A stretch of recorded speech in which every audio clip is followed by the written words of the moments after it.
मिठी नदीचा घोटाळा आलाय, त्याचंही चौकशी सुरू आहे. आणि त्याच्यामध्ये कोण दिनू काहीतरी दिनू मोरिया, दिनू आता त्याची चौकशी सुरू आहे. त्यांनी तोंड उघडलं किती लोकांना मोरिया होईल माहित नाही. त्यामुळे बघा, आम्ही कुठल्याही सूड भावनेने काम कुठलं करतोय का, त्यांना सभागृहामध्ये काय बोलायचंच नसतं, पायऱ्यांवरच बोलायचं असतं. आणि त्यामुळे निवडणुकीत झालेल्या विधानसभेच्या जनतेने त्यांच्यावर बहिष्कार टाकला आणि महायुतीला लँडस्लाईड मॅन्डेट दिलं. मला वाटतं झालेल्या पराभवातून अद्याप ते सावरलेले नाहीत.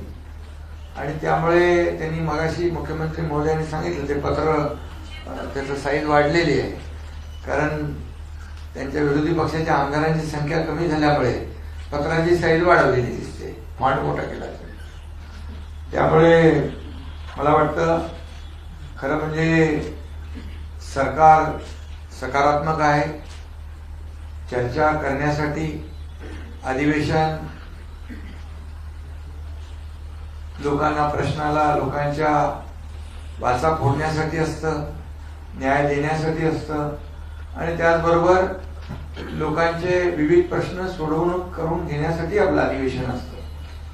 परंतु विरोधी पक्ष सातत्याने या ठिकाणी आपण पाहिलं आहे की चहापानाचं ते जाऊ द्या, परंतु सभागृहामध्ये जेव्हा चर्चा असते त्यावेळेस सभागृहातल्या चर्चेमध्ये भाग न घेता फक्त राजकारण करण्यामध्ये ते वेळ घालवतात.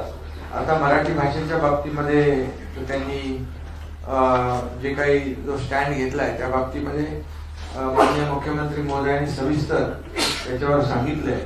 याच्यात मी एवढंच म्हणेन की त्यांनीच तो आवाज स्वीकारला माननीय डॉक्टर माशेलकरांचा, त्याच्यामधल्या सगळ्या कमिटी मेंबर जे सदस्य होते त्यांची नावं मुख्यमंत्री महोदयांनी सांगितली आपल्याकडे. त्यातले कोण कोण, म्हणजे मी कोणावर असं टीका करू इच्छित नाही, पण काही नावं जी घेतली त्या नावांच्या बद्दल आपल्यालाही माहिती आहे. आणि म्हणून तो अहवाल स्वीकारला, त्याला मान्यताही दिली कॅबिनेटमध्ये. आणि म्हणजे एक प्रकारे जेव्हा सत्तेमध्ये आपण असतो तेव्हा एक विचार असतो, सत्तेच्या बाहेर असतो तेव्हा दुसरी भूमिका असते. दुटप्पी भूमिका घेण्याचं काम, म्हणजे एक प्रकारे चोराच्या उलट्या बोंबा कशा असतात हे या माध्यमातून या ठिकाणी त्यांच्या कृतीतून या ठिकाणी दिसून आलेलं आहे. आणि मी त्याच्यात डिटेलमध्ये आता तरी जात नाही, परंतु मी एवढंच सांगू इच्छितो, मुख्यमंत्री महोदयांनी तर ते सगळं अत्यंत त्याचे वस्तुनिष्ठ अहवाल तुमच्या समोर मांडलेला आहे. त्यामुळे पत्रकारांना देखील आमची विनंती अशी आहे की फक्त तुम्ही जी वस्तुस्थिती आणि वस्तुनिष्ठ अहवाल किंबहुना जे अगोदरच्या मुख्यमंत्र्यांनी घेतलेला निर्णय तो काय होता याला देखील जेव्हा आम्ही सांगतो तेव्हा त्यालाही तुम्ही प्राधान्य दिलं पाहिजे. कारण त्यावेळेस या तिन्ही भाषा अनिवार्य होत्या आणि त्यावेळेस या मुलांवर कुठलाही ताण पडणार नव्हता असं त्यांचं मत होतं. परंतु आता आम्ही तर मराठी सक्तीची केली आहे, मराठी आणि हिंदी सक्तीची नाही ही भूमिका आमची स्पष्टपणे मांडलेली आहे. आणि जेव्हा अनिवार्य शब्द होता तो पण आपण अनिवार्य शब्द काढून टाकला. आणि म्हणून महाराष्ट्रामध्ये जे काही ते म्हणतात की मराठीची गळचेपी कधीच होणार नाही. मराठी ही आपली मातृभाषा आहे आणि महाराष्ट्रामध्ये मायबोली मराठी आणि मराठी भाषा हे तर आपण सगळ्या शाळांमध्ये सगळ्या माध्यमांमध्ये मराठी भाषा ही अनिवार्य केली. हे आपल्या सरकारचं काम आहे. मराठी भाषेला अभिजात भाषेचा दर्जा देण्याचं काम आपण केलं. अनेक आता ते मी बाकी याच्यामध्ये जात नाही. आपण मराठी भाषेसाठी अखिल भारतीय मराठी साहित्य संमेलन असतं, पण विश्वातल्या मराठी लोकांना देखील आपल्या राज्यामध्ये आणून अखिल विश्व मराठी साहित्य संमेलन देखील घेतलं. त्यामुळे मराठी बाबतीमध्ये आता जे कुठल्या कुठल्या शाळेत शिकतात त्यांनी आता मगाशी मुख्यमंत्री महोदय बोलले, त्यामुळे मी त्याच्यावर बोलत नाही. फक्त एवढंच आहे की तेव्हा ताण नव्हता, आता अंमलबजावणी करताना कुठला ताण त्यांच्यावर आला याचं देखील विश्लेषण होईलच, परंतु आमची भूमिका स्पष्ट आहे. मराठीला प्राधान्य, मराठी सक्तीची, हिंदी सक्तीची नाही. आणि हे आता जे मुख्यमंत्री महोदयांनी सांगितले, दोन्ही जिहाद हे रद्द आम्ही केले. आता जो काही निर्णय आहे तो स्थगित केलाय. आणि हे जे आता आपले जाधव डॉक्टर नरेंद्र जाधव यांची समिती जी आहे त्याच्यात आणखी आता अगोदरच्या समितीमध्ये काही नावं आहेत, ती तुम्ही त्याच्यावर मी बोलू इच्छित नाही. परंतु मुलांच्या हिताचा निर्णय, विद्यार्थ्यांच्या हिताचा निर्णय या ठिकाणी घेण्यात यावा अशा प्रकारचा आपली सरकारची भूमिका आहे. आणि आपला विद्यार्थी कुठेही मागे पडू नये हीच भूमिका प्रामाणिकपणे आहे. आणि त्यामुळे आम्ही कुठला इगो ठेवलेला नाही. ते जेव्हा सुरुवातीला अनिवार्य होतं तेव्हा चर्चा झाली, अनिवार्य शब्द ताबडतोब आपण काढून टाकला. आणि त्यामुळे कुठल्याही या शैक्षणिक क्षेत्रामध्ये सरकारला कुठलीही आडमुठेपणाची भूमिका सरकार घेणार नाही, घेतली नाही. आणि अहंकार तर आमच्याकडे बिलकुल नाही. इगो आम्ही कुठलाही निर्णय रेटून नेणार नाही. आता त्या अहंकाराच्या भाषेमध्ये मी काही जात नाही, ते तुम्हाला माहित आहे. आणि त्यामुळे या बाबतीमध्ये मुख्यमंत्री महोदयांनी घेतलेला निर्णय जो आहे, आमची त्यांची चर्चाही झाली, आता कॅबिनेटमध्ये चर्चा झाली. आणि लोकभावना जी आहे, जनभावनेचा आदर करणारे आम्ही लोक आहोत. हे सर्वसामान्य माणसाचं सरकार आम्ही नेहमी म्हणतो. आणि म्हणून जनभावना त्याचा आदर करणं हे आमचं काम आहे.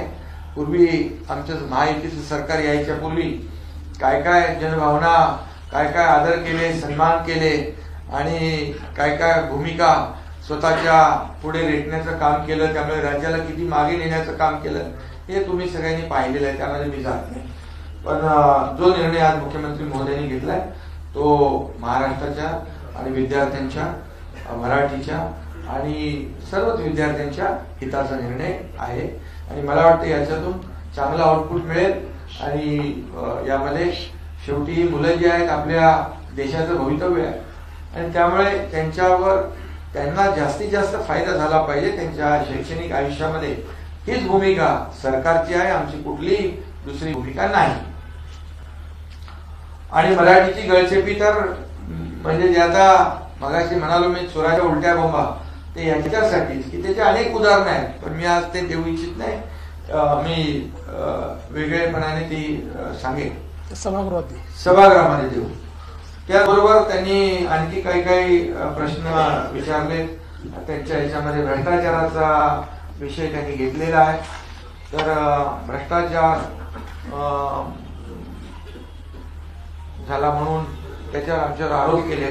पण मी एवढंच सांगेन की 2.5 वर्षात झालेला भ्रष्टाचार तर त्याच्या चौकशा सुरू आहेत.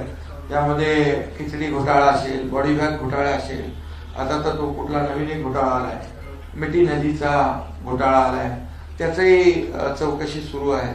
आणि त्याच्यामध्ये कोण दिनू काहीतरी